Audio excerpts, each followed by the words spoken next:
Welcome folks to this Yang Style video program, and it's been my desire to do one of these for a long time.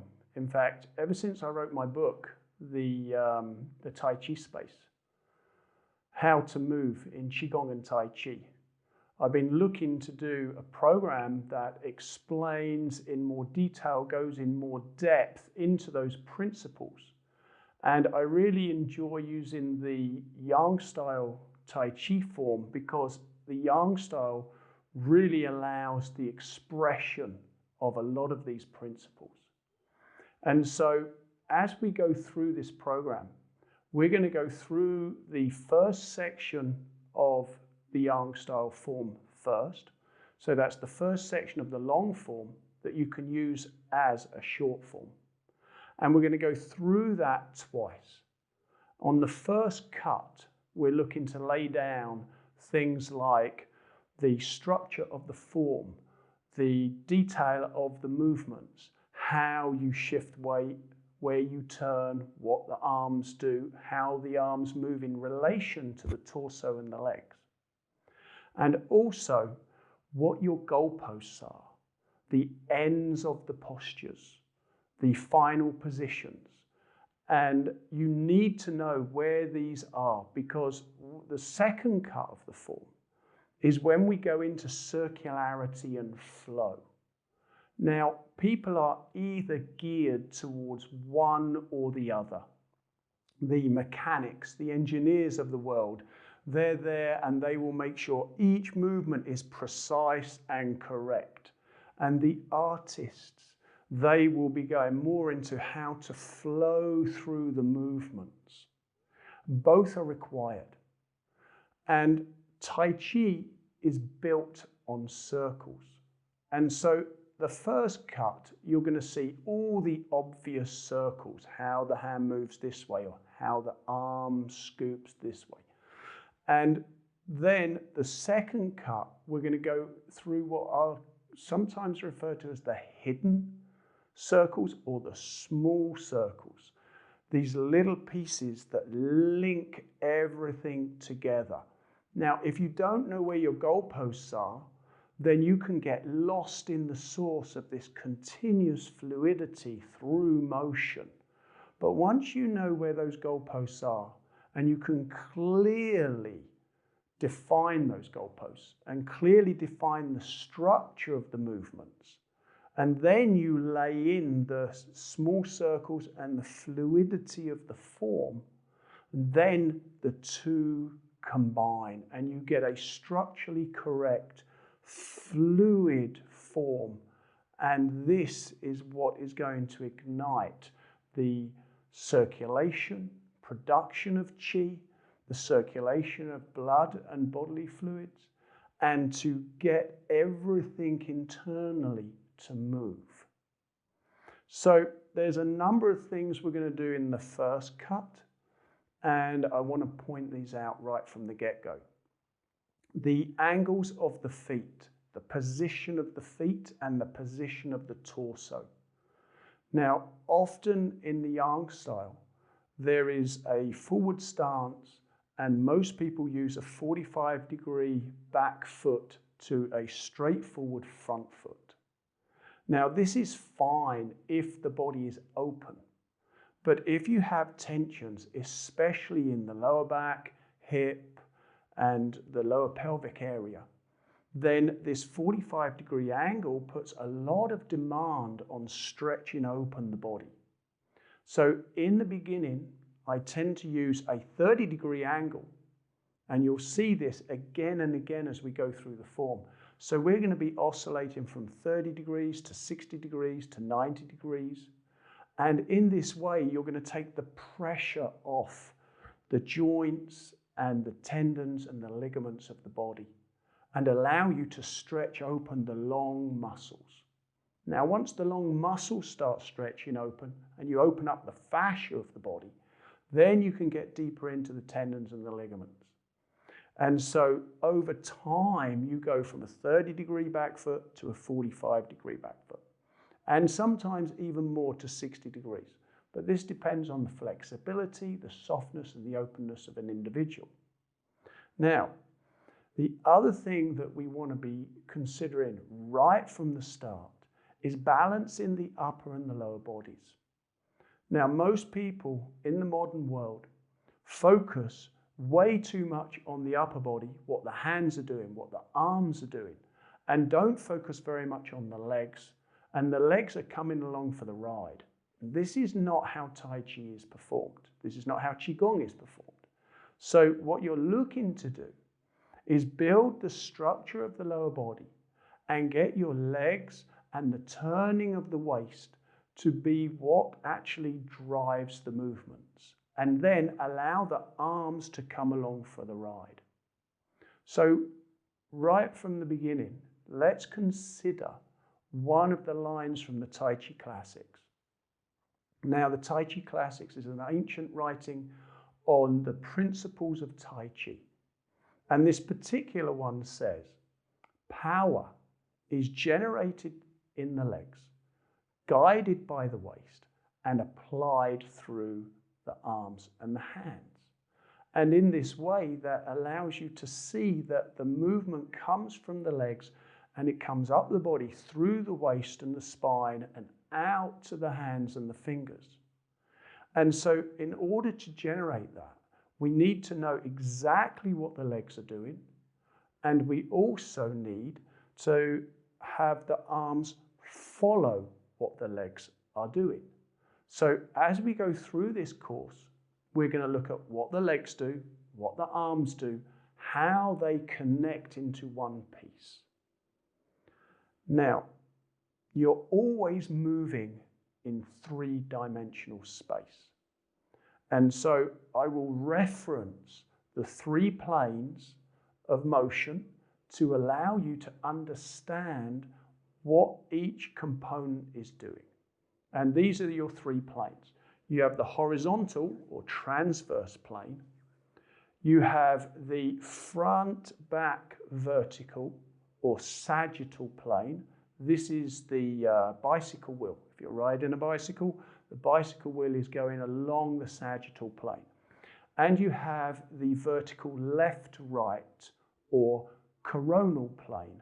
And the coronal plane is the window washers on your car are moving through the coronal plane. Now, once you understand you have motion on the horizontal, the sagittal, and the coronal, then you can start building your form accurately, because it can really be misunderstood. If you just look at the whole movement, it can look like everything's moving on one plane, but often you'll have one hand moving on the sagittal, one hand moving on the coronal, and the hands link and then move through on the horizontal. So these kind of things are going to be going on. So where relevant, I'll be working with these 3 planes. So you need to be quite familiar with those planes. And now I want to get to one important point of the program, and that is to go through these principles. Now, in my book, I wrote down 42 principles that allow you to build your forms, get the correct flavor of movement, and to get that motion to go deep in the body in order to create internal motion. Now, an internal art has an external frame or form, which becomes the container, and then it has the contents. So you often see this as a glass and the liquid you pour into the glass. Now, it's the liquid in the glass that you need, but if you don't have the container, the liquid will dissipate. So the form, the accuracy of the form is there so that you can have a strong container. And then the content is there to power the form. So we're always going to be oscillating between what the structure is and then the principles. And the principles are there to make sure that body motion is correct. And then from that correct motion, you can get that motion to link to and affect your insides. And hopefully at some point in your training, it flips, the balance tips from an external movement that is generating motion on the inside of the body to internal motion that is powering the form. And so this is the point of the principles. Now, I'm not guaranteeing I will get through all 42 principles in this course. We will see how it goes. But there are a number of principles that we need to touch on right from the beginning. And the first one is cultivation. Now, cultivation is, or should give you, the idea of something happening over time and not pushing the button and getting the result. Now, in the modern computer age, everybody pushes the button, and if you don't get that response from the computer within 2 seconds, you're stressing and you're pushing. Why haven't I got my whatever, whatever? So when you're looking at Tai Chi, that mentality has to be left outside of your practice space. You need to look at it from the fact that when you first go through the form, you're laying down essential foundations that are going to allow the internal work to come online. And so if you look at planting a tree and taking care of that tree over time, making sure it gets the water it needs. Maybe it needs shade in the beginning. It needs to have the weeds taken away from it so that it can grow and take the nutrients from the soil. And then at some point that tree gives fruit, and you take that fruit and you eat that fruit. So you've got to look at Tai Chi practice as a cultivation art rather than as an instant gratification art. Because if you're looking for instant gratification, this will not work for you. So, looking at cultivation over a period of time, we're going to go through layers of practice. And when you have the foundation and then the next layer and the next layer have that solid foundation to build on, then it's going to start giving you the benefits that you're looking for from your practice.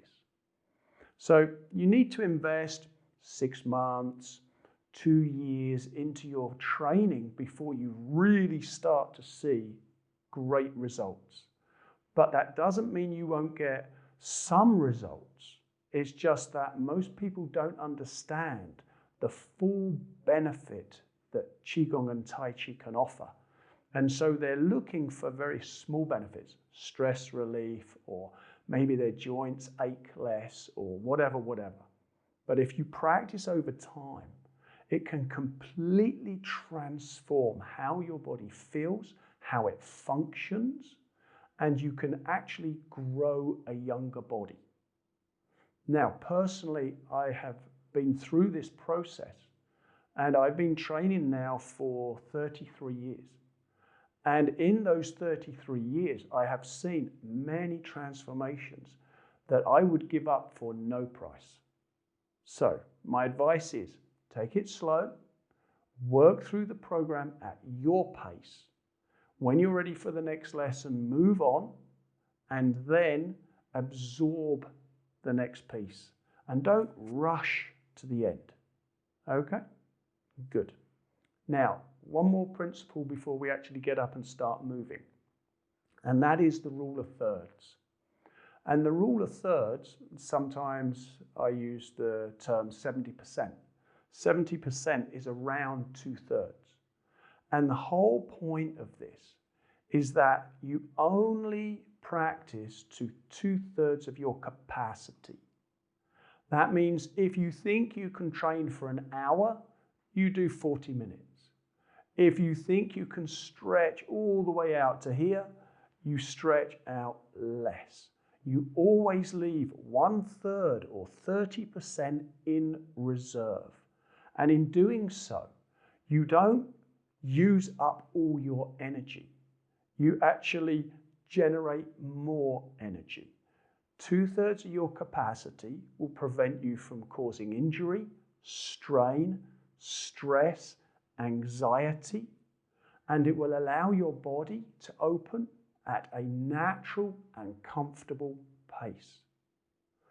Now, opening the body is one thing, and getting the blood and the chi to circulate is another. If you go beyond your 2/3 or beyond your 70% of your capacity, the nerves in the body start to tighten, and the nerves do that to prevent you from causing damage. And so if you don't go into that space, the body relaxes, the body lets go, and the tissues start to extend and open more with less effort. And this quality really needs to be built in from the very beginning. And when you do, you come into this space where the body starts to develop what the Chinese call sung. Now, sung is all about letting go, relaxing, and allowing the body to drop open. You're not forcing the body open. You're not demanding. You're not trying to expel the tension from your body. You're allowing the tension to drain out of the body. You're giving your muscles over to gravity, and gravity will draw the body downwards. Now, the one point that counters the release into gravity and letting everything sink through the body is the spine rising and lifting. So if you like, your first yin and yang principle of Qigong is to have the spine rising and to have the rest of the body sink off of that rising spine. Let go to gravity. Let the tissues elongate downwards. Let your chi sink downwards. Let your organs sink downwards. And in so doing, you release tension on deeper and deeper layers throughout your training. So we're going to go into the alignments in a moment. And when we go into the alignments are being set up to allow you to get that first contact and flavor of sung, and then you take that into your Tai Chi form and develop it further.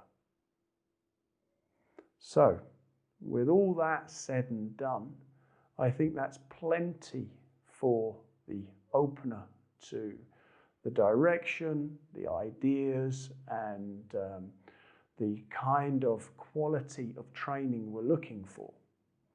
And so, yeah, time to move.